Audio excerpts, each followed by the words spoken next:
Bismillahirrahmanirrahim. Assalamualaikum warahmatullahi wabarakatuh.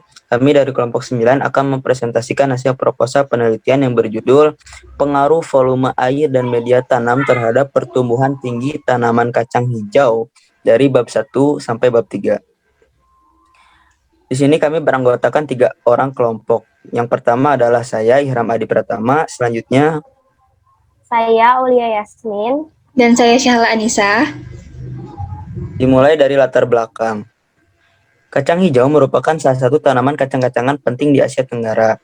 Tumbuhan yang termasuk suku polongan ini banyak memiliki manfaat dalam kehidupan sehari-hari.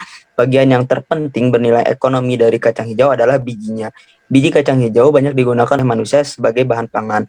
Dalam rangka menghasilkan kecambah yang berkualitas, dibutuhkan biji-bijian yang sehat, tidak busuk, dan bersih dari pestisida serta lingkungan yang optimal. Biji yang sehat dipengaruhi oleh faktor genetik yang berasal dari dalam tubuh tumbuhan, sedangkan lingkungan yang baik merupakan bagian penting dari faktor ekstern tumbuhan. Ada banyak faktor ekstern yang berasal dari lingkungan di sekitar perkecambahan, di antaranya adalah volume air dan jenis media tanam yang digunakan. Faktor tersebut harus tersedia secara optimum pada saat biji mengalami proses perkecambahan. Banyak penelitian yang menjelaskan secara terpisah tentang pengaruh volume air dan media tanam terhadap pertumbuhan tinggi tanaman kacang hijau.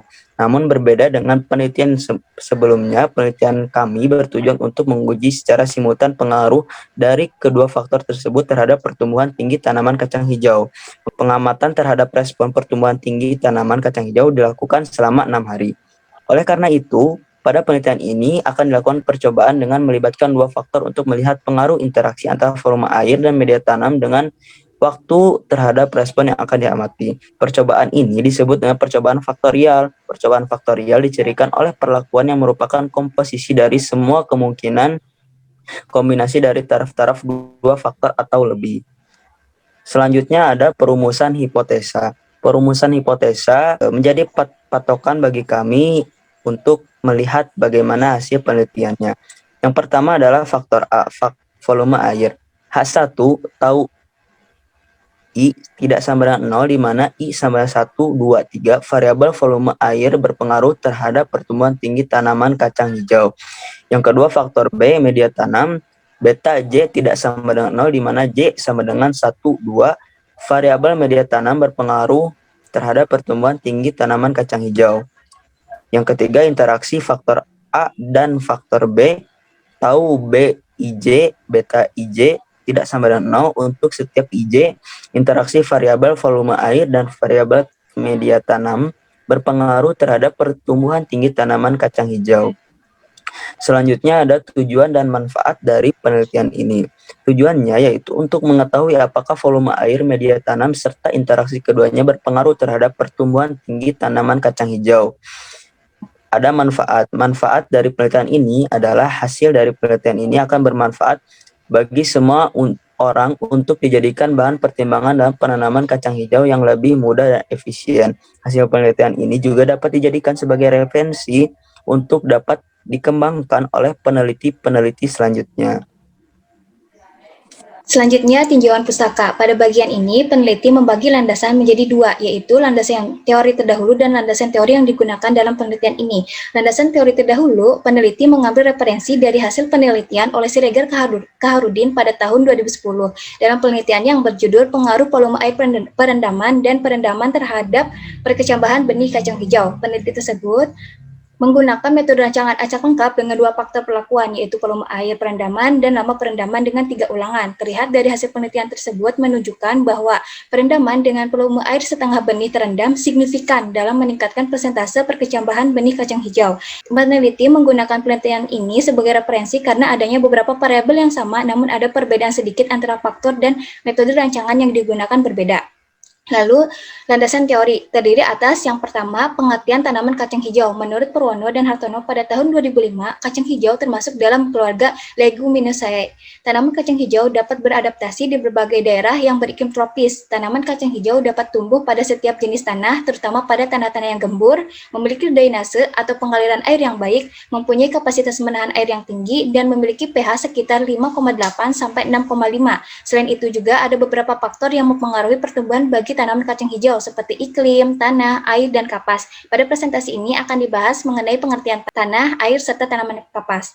Tanah adalah lapisan permukaan bumi yang berasal dari material induk yang telah mengalami proses lanjut karena perubahan alami di bawah pengaruh air, udara, dan macam-macam organisme, baik yang masih hidup maupun yang telah mati. Selanjutnya, air. Air terdiri dari unsur kimia yaitu ion hidrogen dan ion oksigen. Unsur-unsur inilah yang kemudian membentuk H2O atau air. Air merupakan komponen utama baik dalam tanaman maupun hewan termasuk manusia. Dan yang terakhir, tanaman kapas. Tanaman kapas telah lama dikenal dan dibudidayakan sejak zaman prasejarah. Kapas yang dimasukkan ke Indonesia telah menyebar ke berbagai daerah dan menyesuaikan dengan keadaan iklim dan tanah serta tata cara pertanaman di masing-masing daerah tersebut. Lalu, konsep dari rancangan kelompok itu sendiri. RAK sangat baik digunakan jika satuan percobaan heterogen dan berasal dari satu sumber keragaman, seperti percobaan yang dilakukan pada lahan miring, percobaan yang dilakukan pada hari yang berbeda, dan lain sebagainya. Kasih rancangan percobaan menurut Masjid dan Sumber Tejaya pada tahun 2000 dibagi menjadi dua. Yang pertama, rancangan perlakuan, meliputi rancangan 1 faktor, rancangan 2 faktor, dan rancangan 3 faktor. Yang kedua, rancangan lingkungan, meliputi rancangan acak lengkap, rancangan acak kelompok, rancangan buju sangkar, dan rancangan lattice.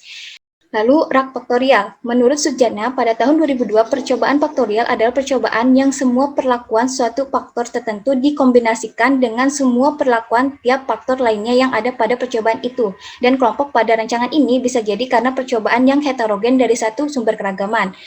Lalu selanjutnya, langkah-langkah menyusun tabel ANOVA RAK faktorial. Tahap pertama yaitu menghitung jumlah kuadrat perlakuan, jumlah kuadrat kelompok, dan jumlah kuadrat galat lalu menjumlahkannya agar memperoleh jumlah kuadrat total. Setelah itu, perlu menghitung kuadrat tengah perlakuan, kelompok, dan galat. Untuk lebih jelasnya ditampilkan dalam tabel ANOVA berikut ini. Lalu selanjutnya metode penelitian. Yang pertama, lokasi penelitian. Penelitian ini akan kami lakukan di 3 tempat, yaitu di Bandung, di Subang, dan di Purwakarta. Lalu berikutnya, jenis penelitian. Penelitian ini menggunakan penelitian kausal komparatif, yaitu tipe penelitian dengan karakteristik masalah berupa hubungan sebab akibat antar dua variabel, yaitu volume air dan media tanam terhadap pertumbuhan tanaman kacang hijau. Lalu berikutnya, populasi dan sampel. Populasi yang kami gunakan adalah seluruh tanaman kacang hijau dengan sampel dipilih secara acak, maka dapat disimpulkan bahwa populasi dan sampelnya itu 6 cup gelas dengan masing-masing 1 biji kacang hijau. Lalu berikutnya, jenis dan sumber data.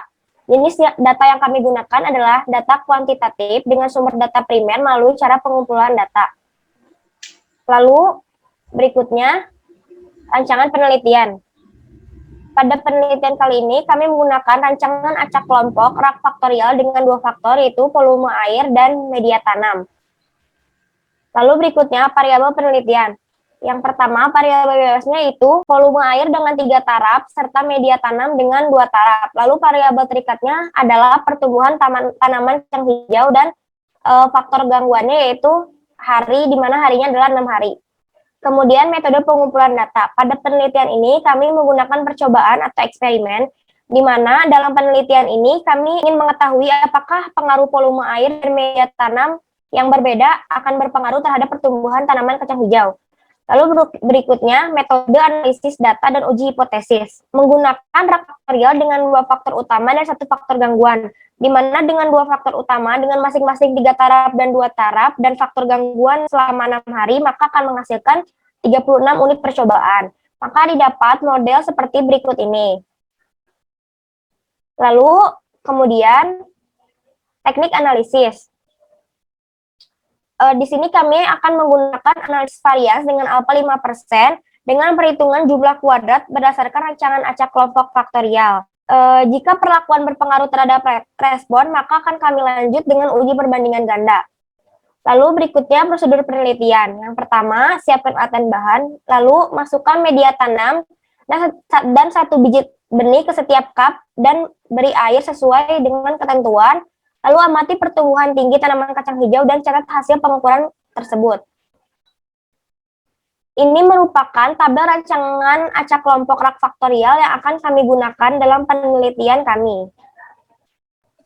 Sekian presentasi yang kami paparkan. Mohon maaf apabila ketika kami mempresentasikan banyak kekurangan dan kesalahan kata. Kami harap proposal penelitian ini dapat disetujui oleh Ibu dosen sehingga kami dapat melanjutkan penelitian kami. Terima kasih. Wassalamualaikum warahmatullahi wabarakatuh.